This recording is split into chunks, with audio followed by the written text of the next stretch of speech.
3 अप्रैल को मंगल ग्रह कर्क राशि में प्रवेश करने वाले हैं, जहां वो नीच के हो जाते हैं। और कर्क राशि में मंगल के इस गोचर का प्रभाव तुला राशि के लोगों के जीवन पर किस तरह से होगा, चलिए जानते हैं विस्तार से। जय माता दी दोस्तों, आप सभी का स्वागत है हमारे YouTube चैनल अमृता एस्ट्रो में। और इस वीडियो में मैं बात कर रही हूं मंगल के राशि परिवर्तन के प्रभाव के बारे में। देखिए, मंगल 3 अप्रैल को कर्क राशि में जाएंगे और 7 जून तक यहां रहने वाले हैं। लगभग 2 महीने का वक्त हो गया। अब इस 2 महीने के अंतराल में नीच की अवस्था में ये आपके जीवन के हर एक क्षेत्र पर किस तरह से प्रभाव देंगे, इसके बारे में जान लेते हैं। मंगल कर्क राशि में नीच के होते हैं और कर्क राशि में ये असहज भी होते हैं। देखिए, मंगल देव को अगर देखा जाए तो भूमि के कारक हैं, प्रॉपर्टी के कारक हैं, वाहन के कारक हैं, शक्ति के कारक हैं और कार्य क्षमता के कारक हैं।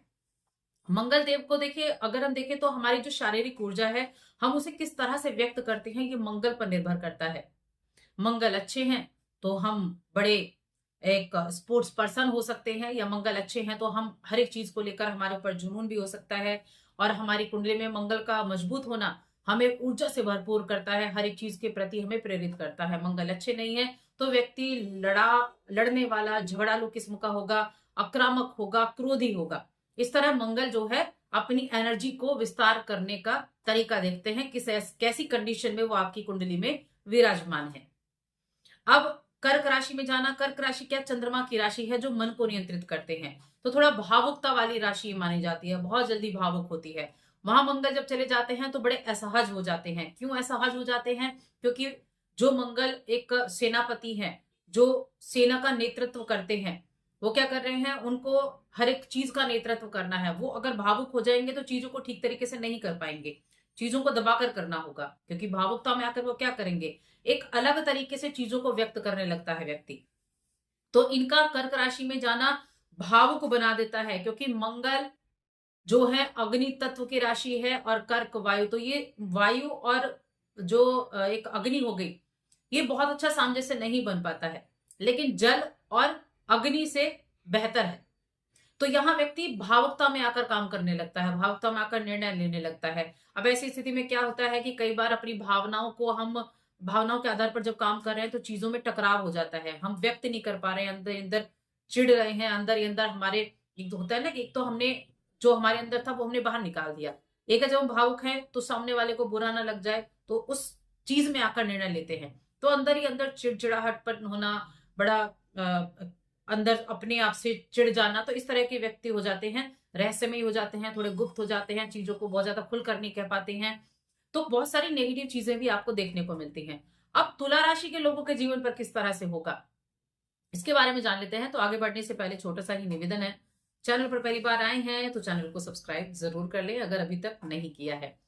देखिए, तुला राशि की कुंडली में देखूं तो दूसरे घर के स्वामी है मंगल देव और 7वें घर के स्वामी मंगल देव होते हैं। और ये गोचर होगा आपके 10वें भाव में। अब यहां दूसरा और 7वां, दूसरा भाव क्या है, धन का भाव है, कुटुंब का भाव है, 7वां भाव आपके पार्टनर का भाव है। अब यहाँ करियर के भाव में ये नीच के होंगे। हालांकि जो 10वां भाव होता है उसके कारक मंगल होते हैं। अगर हम कारक तत्व की उससे देखें तो यहाँ कारक होते हैं, लेकिन यहाँ मंगल नीच के भी हो रहे हैं। तभी मैं कहूंगी कर्म स्थान में नीच के हो रहे हैं, अपनी कारक की स्थिति में नीच के हो रहे हैं, बहुत नेगेटिव रिजल्ट आपको नहीं देंगे, बहुत पॉजिटिव रिजल्ट भी देंगे और कुछ चीजों में सावधानी भी आपको रखनी होगी। 2 घरों के स्वामी बड़े महत्वपूर्ण घर हैं दोनों, एक बिजनेस है, एक पैसा है, एक दाम्पत्य जीवन है, एक कुटुंब है, तो बड़े महत्वपूर्ण भाव के स्वामी हैं। अब यहाँ क्या रहेगा कि इस स्थान पर मंगल बलि भी होता है, अगर काल पुरुष की कुंडली में देखें तो बलि भी होता है। तो ऐसी स्थिति में, क्योंकि यहाँ उच्च का माना जाता है, काल पुरुष कुंडली में 10 नंबर आता है, मकर राशि में उच्च के होते हैं, तो उस हिसाब से ये इनकी उच्च की अवस्था भी है। तो हर एक चीज को हम ध्यान रखेंगे यहाँ। तो क्या होगा कि जो व्यक्ति इस राशि के मेहनत कर रहे हैं, बड़े मेहनती हैं, बड़ी लगन से काम करते हैं, बड़े एफर्ट डालते हैं, उनको अच्छे रिजल्ट मिलेंगे। ऐसे लोग अपने कई कामों को पूरा कर पाएंगे, जिन कामों को वो लेकर चल रहे थे उनको कंप्लीट करेंगे, उनके द्वारा अच्छे रिजल्ट भी प्राप्त कर पाएंगे। लेकिन ये काम हो सकता है कि उतने आसान ना हो, थोड़ा सा एफर्ट ज्यादा करना पड़ता है, थोड़ी मुश्किलें रास्ते में आ जाए। अपने नीच के भी तो प्रभाव देंगे। एक तरफ काम पूरा तो कराएंगे, लेकिन थोड़े से रुक रुक कर काम हो सकता है, कोई अड़चन आ सकती है, उस अड़चन को पार करके आप उस काम को कर पाएंगे, ऐसी स्थिति रहेगी। दूसरा है आपके लिए धन खर्च भी होने का योग बना हुआ है, धन के स्वामी है, करियर हाउस में गए हैं तो धन खर्च होने का योग भी है, कर्म स्थान में बैठे हैं, लेकिन धन अच्छी चीजों में खर्च होगा, धर्म के कामों में खर्च होगा, अपने बिजनेस को थोड़ा आगे करने में खर्च होगा, या आप कोई नया काम भी शुरू कर सकते हैं। ये इस मंगल के गोचर की अवधि के दौरान होगा। अब यहाँ देखिए, कुछ भी योजना बनाने से पहले, किसी भी काम को शुरू करने से पहले थोड़ी सी सावधानी आपको जरूर रखनी होगी। हालांकि ये जो समय होगा मंगल के गोचर के दौरान, इस समय अवधि में आप किसी नए काम की शुरुआत ना करें तो ज्यादा अच्छा रहेगा, लेकिन आप करना चाह रहे हैं तो बस थोड़ा सोच समझकर अच्छे से सभी चीजों को, हर एक पहलू पर ध्यान देते हुए आपको कार्य करना होगा। यदि आप पहले से ही किसी काम को करने की प्रक्रिया में हैं तो उसमें कुछ खर्चे तो होंगे, खर्चा तो ये दिखा रहा है मंगल, लेकिन साथ में अच्छे रिजल्ट भी दे रहा है। तो मंगल बहुत ज्यादा नेगेटिव नहीं है, आपको मिले जुले प्रभाव देगा, अच्छे रिजल्ट भी देगा, काम को पूरा भी कराएगा, थोड़े अड़चने जरूर आ सकती हैं। अब करियर भाव में बैठे हैं तो इनकी 3 दृष्टियां हैं, चौथी, 7वीं और 8वीं। 7वीं दृष्टि आपके चौथे घर पर जा रही है। चौथा घर क्या है? भूमि का है, भवन का है, प्रॉपर्टी का है, वाहन का है। तो ये इस समय अवधि में जो उच्च की दृष्टि आपके चौथे घर पर जा रही है, तो इनसे जुड़े हुए रिजल्ट भी आपको प्राप्त होंगे। भूमि भवन से जुड़े हुए रिजल्ट आपको प्राप्त होंगे। कोई मकान बनाने की शुरुआत आप कर सकते हैं, किसी प्रॉपर्टी खरीदारी करने का भी काम आप कर सकते हैं।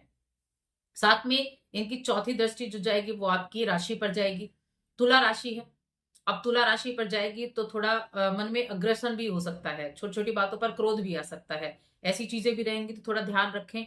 और सप्तम भाव के स्वामी है, तो पार्टनरशिप का बिजनेस कर रहे हैं, अपने संबंधों को ठीक से बनाकर रखें, अपने वैवाहिक जीवन में थोड़ा सा ठीक रखें, यानी अपने जो एक कम्युनिकेशन है ना, उसको अच्छे से आपको रखना है। यहाँ थोड़ा सा सावधानी रखनी होगी सप्तम भाव से रिलेटेड, चाहे पार्टनरशिप का बिजनेस हो या अपना खुद का बिजनेस है या आपके पार्टनर के साथ आपके संबंध, तो उन चीजों को थोड़ा ठीक आपको रखना जरूर होगा।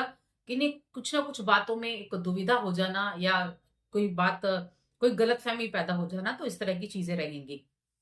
अब देखिए, शेयर मार्केट पर भी इसका पूर्ण रूप से प्रभाव पड़ने वाला है। किन किन चीजों पर प्रभाव पड़ेगा?